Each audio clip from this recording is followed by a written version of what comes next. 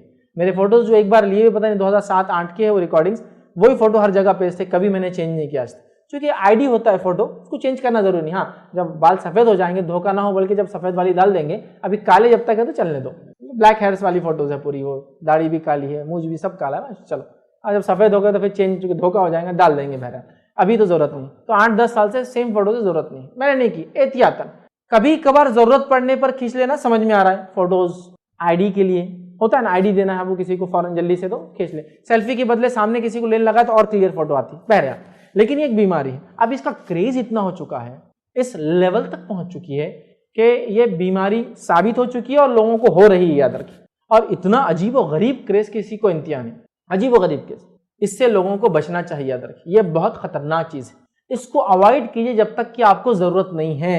As a information آپ کو دینا ہے تو ٹھیک ہے، نیوز دینا ہے، کوریج دینا ہے کہ میں یہاں کھڑا ہوں، ایسے حالات یہاں چل رہا ہے، یہ ہوا ہے میرے پیچھے دیکھیے اب یہ ہو رہا ہے، ٹھیک، لیکن اس کو ایز اے انجوائمنٹ تھوڑی دن آپ کریں گے، بعد میں آپ اس کو بہت زیادہ نقصان، اور حد یہ ہوگی کہ جھوٹ موٹ ہر چیز، پہلے تو یہ تھا ایسا کھینچتے تھے سامنے بٹھا کے، اب کیا ہوگا کھانا کھا رہے، اچھا کھانا خود کا بھی نہیں ہو کسی اور کا ہے، اچھا دکھا سجاوا اچھا ہے، بھائی صاحب ایک فوٹو لے لو، وہ بھی بولتا چلو کھانے کے پیسوں سے ویسے ہی وصول ہو رہے پیسے اپنے، فوٹو لے لے تو فوٹو لے لے، کسی کی گاڑی دکھی اچھی تو بولے مبارک ہو، تو خوش بھی ہو رہا نہیں، اسی کیا ضرورت ہے، ارے بھیا اس کے پاس سائیکل بھی نہیں ہے، وہ کسی گاڑی کے بازو کھڑا ہو گیا تھا، حالت دیکھیے آپ، سمجھے نا، مطلب یہ دنیا عجیب ہوگی۔ کسی نے جوک بھیجا تھا، ایک ڈاکٹر ایک خاتون سے پوچھتا آج ناشتے میں کیا کھائے، تو بولتی پیزا برگرز اور یہ اور وہ فلاں فرینچ فرائز، وہ بولتا چپ یہ فیس بک اسٹیٹس نہیں ہے، سیدھے سے بولو، تو بولے خاگینہ روٹی، ہاں سمجھے آپ، فیس بک اسٹیٹس میں یہ سب چلتا، ریئل لائف میں خاگینہ روٹی کھا کے آئے ہوئے، تو وہی حال ہو گیا ہم لوگوں کا، یہ کریز لے کر ڈوب رہا ہے اور یہ بہت حد تک بڑھ چکا ہے، ٹھیک، اور اس کریز کا میں بھی ایک دو بار شکار ہو چکا ہوں، تو اب بچنے کی کوشش کر رہا ہوں لیکن لوگ چھوڑتے نہیں۔ حال ہی میں ایک سفر پہ گیا تھا، سفر میں اتنے مجھے چاہنے والے لوگ مل گئے کہ مرد تو مرد، عورتوں کی جھنڈ بھی آ رہے فوٹو کھینچا رہے، روک روک کے پریشان، پھر سیکورٹی کو آواز دینا پڑا، ایئرپورٹ پہ تھا تو ان کو بولا تھوڑا سا اوائڈ کرنا ہے مجھے، پھر وہ لوگ آ کے لوگوں کو پیچھے لے گئے۔ تو یہ کریزی ہو چکے ہیں لوگ اس معاملے، اب اس لیول تک کریزی کہ آپ بولیں گے فیض بھائی ایک میں اسنیپ لینا چاہ رہا ہوں آپ کے ساتھ، اب ٹھیک ہے لے لو یار، آپ پیچھے بھاگ رہے، آ جاؤ کھڑے ہو، اب آپ ایسا کھڑے ہوتے بازو سے ان کے اہلیہ کھڑے ہو جائیں گے، اسنیپ لی، سمجھے آپ، وتھ پلان کہ فیض بھائی تو فوٹو دیں گے نہیں، جنرلی یہ سوچ ہوتی نا دینی شخصیات نہیں دیں گے، تو میں ریکویسٹ کروں گا اور تم پھر فوراً سمجھ رہے آپ کھینچنے سے ایک آگے کھڑے ہو، لیڈیز بھی نہیں چھوڑ رہے، برقعے میں آگے کھڑے ہو جا رہے ہیں، مطلب برقعے میں آگے کھڑے ہو رہے تھا، پیچھے کھڑے اپن کھینچ لیتے، اب کیا کرنا لوگوں کو، روکنا، باڈی گارڈ رکھنا ہے کہ بھائی ان کو روکو، سیلفیاں مت لینے دو، دور سے لیں گے، کیمرے اتنے اچھے کوالٹی کے آ گئے دور دور سے کھینچ رہے، تو اب یہ کریز بن چکا ہے، یہ بیماری حد سے زیادہ بڑھ رہی ہے۔ حالات ہی ہے میں آپ کو بتاتا ہوں، کئی جگہ تو تقریر سننے آنا ہی نہیں، آپ کو ایک سیلفی مل جانا بس، یہ نیت سے آئے ہوئے، اور جب آ کر بولتے فیض جی ایک سیلفی، تو ایسا لگتا ہے پوری زندگی کی بھیک گڑگڑا کے مانگ رہا ہوں، اگر یہ نہیں تو اس کی زندگی ختم ہو گئی، آج اس کا جینا ویرت رہا، اس دنیا میں بھیجا جانا اس کا بیکار رہا آج، اگر میں فوٹو اتنا عاجزی کہ آپ بولتے ایک نہیں کہیں لے لے، مطلب سمجھے نا، مطلب اس لیول تک جا چکا ہے۔ اچھا کبھی تو حالات یہ ہو رہے کہ کسی کو تو بول دے رہے ہیں کہ بھائی آپ مت لیجیے، آپ سمجھے، اچھا کوئی ساتھ بھی رہتا ہے، مطلب فیض بھائی کی حالت یہ آگے جاتے آپ کیا کریں، میرے کو لینا تھا بول کے اس کو ہکالا، آپ انتظامیہ میں ہیں، میرے ساتھ آپ کو رکھا گیا کہ لوگ نہیں لینا، نہیں بولے وہ کیسا تھا، امی بہت کر رہے تھے، مطلب وہ ہے، اور بھابھی بھی آپ کے بول رہے تھے کہ فیض بھائی کے ساتھ رہتے لوگ، میں وعدہ کر کے آیا تو اس لیے ایک لے لیا، معافی چاہتا ہوں میں، اچھا ہو گیا نا، پھر تھوڑی دیر بعد جا کے اسٹیج پہ بیٹھے، پھر آ گیا پیچھے سے انہیں کھچ، اب یہ کیا ہے، نہیں وہ کیسا میں نے ایک نظر مانگ لیا تھا کہ آپ کے ساتھ اسٹیج پہ فوٹو لوں، تو اب میں بولا پورا کرنا ضروری ہے نا، تو یہاں آ گیا، یار تم انتظامیہ میں تم یہ حرکت کرو گے تو کیا ہوگا، بعد میں لوگ اسٹیج پہ آ جاتے، کوئی پرواہ نہیں، مطلب سمجھے نا، ایسا ہو گیا کہ اسکالر یا کوئی عالم یا کوئی پرسن جس کی تقریریں آپ سنتے ہیں، اس کی تقریریں ادھر جائے ایک طرف کوئی پرواہ نہیں، لیکن سیلفی اس کے ساتھ، اگر وہ نہیں ہوا تو کچھ حاصل نہیں ہوا اس اجتماع میں آنے کا، اس لیول تک اس کریز تک ہوتا ہے کہ کسی کو دھکا مکی چالو ہو جاتی، موبائلہ گر رہے ایک دوسرے کی، سمجھ رہے ہیں آپ، حد ہو جاتی، تو یہ بہت ڈینجرس ہے، یاد رکھیں اس کے بڑے نقصانات ہیں، ٹھیک ہے، اور یہ غلط بھی، یاد رکھیں اس کے کئی نقصانات ہیں ویسے ہی، ٹھیک ہے، شرعی نقصانات بھی ہیں، دنیاوی نقصانات بھی ہیں، بٹ لیکن لوگوں کی ضد ہوتی ہے، یاد رکھیں، تو میں یہ ریکویسٹ کروں گا تمام لوگوں سے، یہ سیلفی کلچر کو اوائڈ کریں، دینی شخصیت کے ساتھ آپ ہے کھڑے رہ کر فوٹو کھینچانا ضروری نہیں ہے، یاد رکھیں۔ یہ اس کی دلیل نہیں کہ آپ سچے ہیں. کچھ لوگوں کے لیے ہو سکتا ہے جو اپنے آپ کو ثابت کرنا چاہتے ہیں, ہر آدمی کے لیے ضروری نہیں. لوگ مجھے بولتے آپ فلاں ہیں, آپ ان کے ساتھ نہیں رہے, آپ نے کبھی کوئی عالم کے ساتھ ہم نے آپ کو دیکھا نہیں, تو آپ کبھی کبھار کیا کیجیے, لوگ الزام لگاتے ہیں آپ پر کہ آپ علماء کی عزت نہیں کرتے, ان کے ساتھ نہیں, تو آپ کبھی کبھار کیا کرنا, علماء کے ساتھ جب تقریر رہی تو ان کی فوٹوਆਂ کیا کرنا, ساتھ کھینچ کے ڈال دینا. میں نے کہا بھائی یہ نہ پہلے کبھی ہوا, نہ انشاءاللہ آج ہوگا, نہ فیوچر میری کو پلاننگ ہے کہ میں ایسا کبھی کروں, آج تک نہیں, کبھی نہیں.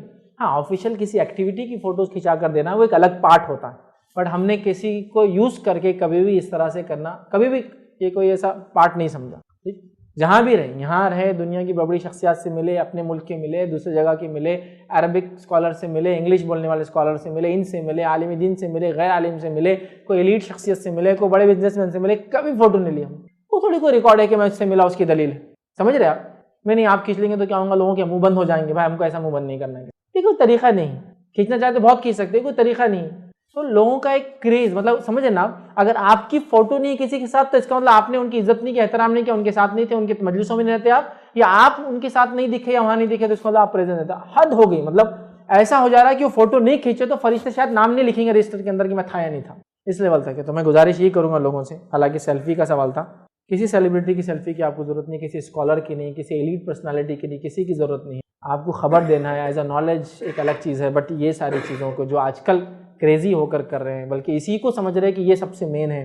اتنی دیر کی 2-2 3-3 گھنٹے کے اسکالر کے آنے سے پہلے کھڑے ہوتے ہیں راستوں میں, تاکہ آتی فوراً ملے نہ بھی تو ایک سیلفی کا موقع مل جائے. یوں کھینچ لیا جا رہے, گاڑی میں بیٹھے, آ کے گاڑی کے بونٹ پہ بیٹھ گئے, 1 سیکنڈ کھینچ لے چلے. کیا یہ مطلب اتنے کریزی کہ اپنے بچوں کو مجموعہ بھول جاتے, بعد میں ہمارا بچہ کہاں ہے میرا. اس حالت تک میں نے لوگوں کو دیکھا ہے, سمجھ رہے آپ. لیڈیز بھی اس میں پیچھے نہیں ہے, بڑھ چڑھ کے حصہ لے رہی ہے. میں گزارش کروں گا, اب ظاہر سی بات ہے, ایک آدمی کھڑا ہے, کوئی بڑا فوٹو لینا ہے, پلیز پلیز پلیز, آپ فوٹو لینے کھڑا ہے, پیچھے سے کوئی آ کے کھڑا ہو جا رہا ہے, کس کو اوائڈ کریں گے, کیسے اوائڈ کریں گے. الحد ہوتی ہے, مطلب لوگ کسی بھی لیول پر جا رہے ہیں. تو میں یہ گزارش کروں گا, دیکھیے مردوں سے بھی کہ سیلفی لینا درست نہیں, خواتین سے بھی کروں گا. دیکھیے آپ کسی بھی دینی شخصیت کو چاہے یا کسی کو بھی چاہے, اپنی فوٹو کسی کے ساتھ آپ مت کھنچائیے. اس کا کیا معنی لیا جائے گا دنیا میں میں نہیں جانتا, کس نظر سے دیکھا جائے گا میں نہیں جانتا. ٹھیک, اور میں نے بھی کئی بار اپیل کی لوگوں سے کہ مت کیجیے, کم از کم لیڈیز کو روکیے. لیکن کئی جگہ ایسا ہوتا ہے کہ لوگ رکنے کو, مطلب آپ سمجھیے, میں بتا رہا ہوں نا, اگر 50 عورتیں ایک ساتھ آ جائے اور آگے کھڑ رہے کہ فوٹو کھینچ رہے, آپ پیچھے بھاگ بھی رہے تو چھوڑتے نہیں, یا آپ کچھ کام کر رہے بازو آ کے کھینچ لیا. اب ظاہر سی بات ہے, ایک آدمی کام کر رہا ہے, کچھ کھڑا ہے, کچھ لکھ رہا ہے, کوئی چیز فلاں کر رہا ہے, لیکن یہ چونکہ کلچر ہی ایسا ہو گیا, اب آپ کیاس مشین پہ کھڑے ہیں, بورڈنگ پاس نکال رہے ہیں ایئرپورٹ پہ, سامنے کھڑے ہو کے لے لیتے فوٹو. اب آپ ان کو نہیں دیکھ رہے ہیں, لیکن میں فیض بھائی کی بازو کھڑی تھی, عورتوں کا بتا رہا ہوں, مردوں کا نہیں. مرد تو آ کے ریکویسٹ کر کے لیتے, عورتوں کو معلوم یہ تو نہیں بولنے والا ہے نا, تو فوراً آ کے مشین کے بازو کھڑے ہوئے, کیا اب لے لیا. اب آدمی مشین میں کچھ کر رہا ہے اوپر, یہ کیا ہے. اب کیا ایک لیڈی سے کوئی چھینیں گا, اس سے اور بات کر کے ایک نیا فتنہ مچائیں گا, اب اس سے بات کرنا ایک نیا فتنے کو جنم دیں گا. کسی نے وہ نہیں دیکھا اس نے کیا کی, میں کیا کر رہا ہوں تو دکھ رہا ہے نا. آپ نے نہیں دیکھا کہ اس نے کیا کیا, میں بول رہا فون دو آپ کا ادھر, اس کو ڈیلیٹ کرو, تو وہ تو دکھ رہا ہے کیا کیریکٹر لیس آدمی, اتنی دینی باتیں کرتا, ایسی بات کرتے کہ لیڈیز. لیکن اب پرابلم آپ سوچیے, وہ ایک نان محرم لیڈی ہے, وہ میرے بازو کھڑے کے فوٹو کھینچا لی اس, کبھی چہرے پہ کچھ ہوتا, کبھی کچھ ہوتا بھی نہیں. یہ چیز کو کیا انٹرپریٹ کیا جائے گا میں بھی نہیں جانتا ہوں نا, مطلب کس جگہ جا کے فوٹو, نہیں یہ صرف ہمارے محرم کے لیے. بھائی ایسا نہیں ہوتا, یہ طریقہ نہیں ہے, لیکن لوگ نہیں مانتے. آپ لائن میں کھڑے, آگے کو کھڑا ہوا فوٹو لے لیتا, فلائٹ میں چڑھ رہے وہیں کھڑے ہو جاتے ہو, فیض بھی آ رہے ہیں فیملی کے ساتھ, فیض بھی آ رہے پیچھے سے, سب فیملی پوری ریڈی رہتی, اور جیسے ہی آپ انٹرویو, اٹینڈنٹ بول رہے بھائی آگے چلو, آپ لے لیا. آپ کیا کریں گے, آپ میاں بیوی وتھ فیملی, میں بھی ہوں اس میں سیلفی میں نہیں ہوں, لیکن آپ سیلفی کو کیسا ڈیفائن کر پائیں گے. پھر اتنا ہی گردن دکھ رہی, پیچھے سے آدمی چلتے ہوئے آ رہا, وہ اس کے پارٹ تھا یا نہیں تھا, لیکن لوگ کر لیتے. ٹھیک ہے, تو یہ ہوتا ہے, میں دیکھ رہا ہوں پریکٹیکلی میرے ساتھ, اور بھی کئی لوگوں کے ساتھ ہوتا ہے.